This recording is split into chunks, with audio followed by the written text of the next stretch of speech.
Salut à toi! Dans cette petite vidéo, laisse-moi te montrer la voix de Cigarette and Cherry. Ouais, permets-moi de douter du mélange, hein. Enfin bon, troisième titre de la jeune collection Life de Kana, après Just Not Married and First Job New Life, Cigarette and Cherry était, au moment de l'annonce de la collection en janvier dernier, initialement prévue à partir de juin. Mais suite au confinement qui a décalé pas mal de choses, l'œuvre débarque finalement en septembre 2020. Ce qui n'est pas forcément un mal puisque ça correspond à la période de rentrée et que ça colle parfaitement au propos de la série. Lancé au Japon en 2017, dans le Manga Cross des éditions Akita Shonen, ce manga est a priori prévu pour s'achever au tome 10. Le tome 9 est prévu dans son pays d'origine en octobre. Et il s'agit de la première œuvre publiée en France de Kawakami Daishiro, mangaka ayant débuté sa carrière en 2014 et ayant auparavant signé 2 autres courtes tranches de vie de 3 et 4 tomes.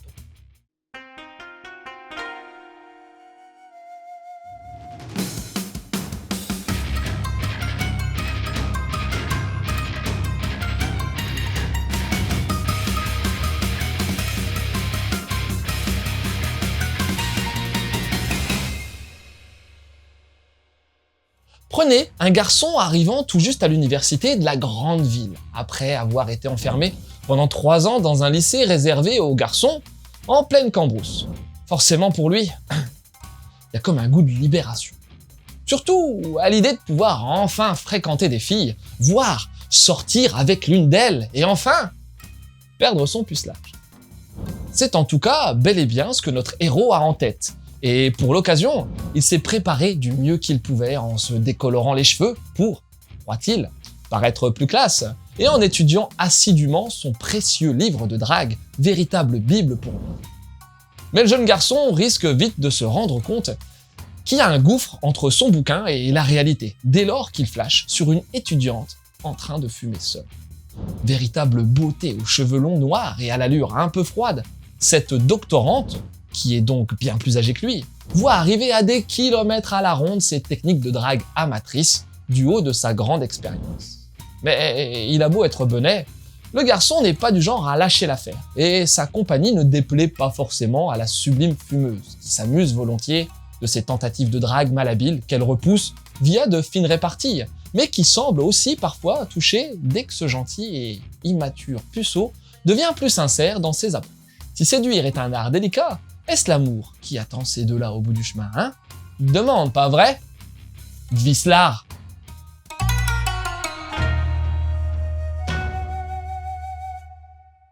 Cigarette and Cherry suit un schéma, au premier abord, assez simple, en se composant de chapitres courts d'une dizaine de pages, où l'on commence d'abord par découvrir notre héros dépourvu de la moindre expérience, et l'étudiante qui lui a tapé dans le dos.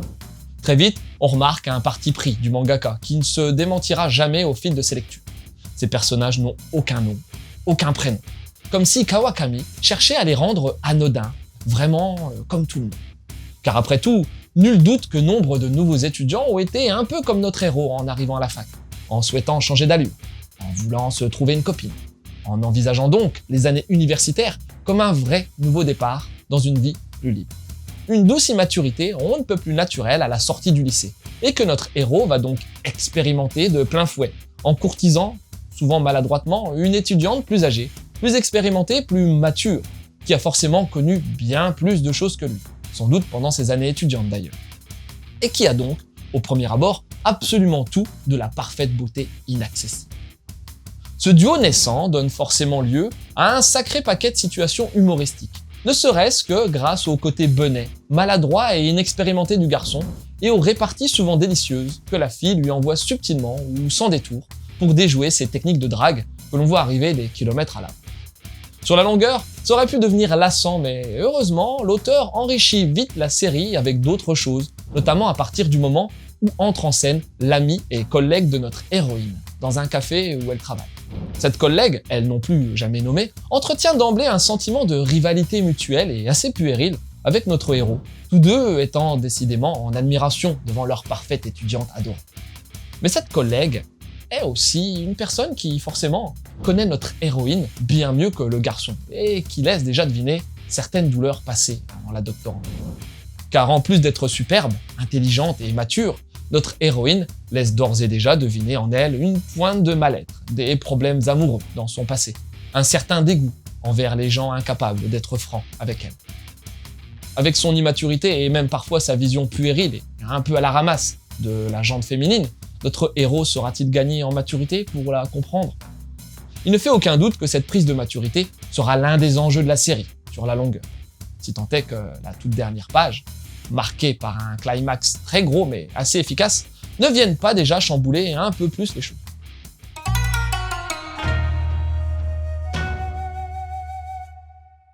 Sur le plan visuel, il y a bien quelques visages plus inégaux par moments, mais dans 90% du temps, c'est beau, voire très beau. Kawakami ne néglige pas les décors réalistes quand il le faut, mais l'essentiel est vraiment à chercher chez les personnages. Entre une héroïne dont on ressent vraiment toute la beauté mature, un héros à l'apparence plus immature et plus expressive qui colle bien à la personnalité un peu bête, et une collègue tout aussi soignée. Le découpage est clair et la mise en scène s'applique beaucoup à mettre en avant les deux personnages principaux. Au bout du compte, on tient là un premier volume franchement agréable qui, heureusement, est loin de se limiter à un simple gag manga où le héros se ferait rejeter à chaque petit chapitre et qui tisse déjà, avec application, bien d'autres choses autour, notamment du lent gain de maturité du héros et de la découverte de l'étudiant. Ça promet une chronique amoureuse estudiantine emballante que l'on espère voir confirmer ses qualités dans le deuxième volume, paru en même temps que le premier. L'édition française est dans la lignée de ce que l'éditeur a l'habitude de nous offrir pour sa collection Big Kana, avec un papier fin mais d'honnête qualité et une impression correcte. On appréciera beaucoup la première page en couleur, ainsi que la traduction vraiment efficace de Rodolphe Gickel, ce dernier n'ayant aucun mal à coller à la personnalité des personnages et à faire ressortir certaines réparties.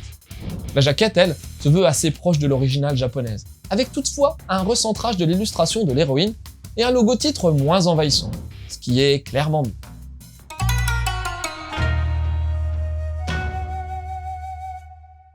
Et dans le même style, je te dirais bien de lire certains titres en lien avec Emanon de Tsuruta Kenji. Emanon, c'est LA meuf mystérieuse et charismatique par excellence. Et pour plus d'infos, il y a Mangado. Après, je vais en parler pour différentes raisons, mais il y a aussi Kimagure Orange Rodo, un manga du fort regretté Matsumoto Izumi.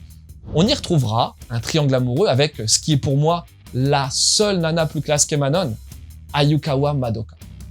À découvrir d'urgence, ou à redécouvrir. Et puis, dans le style Ma vie change, t'as bien entendu First Job New Life. Et pour plus d'infos sur ce titre, il y a Mangado. Voilà, c'était Lou, j'espère que cette petite chronique t'aura donné envie de lire Cigarette and Cherry. Je te laisse et continue de suivre la voie du manga.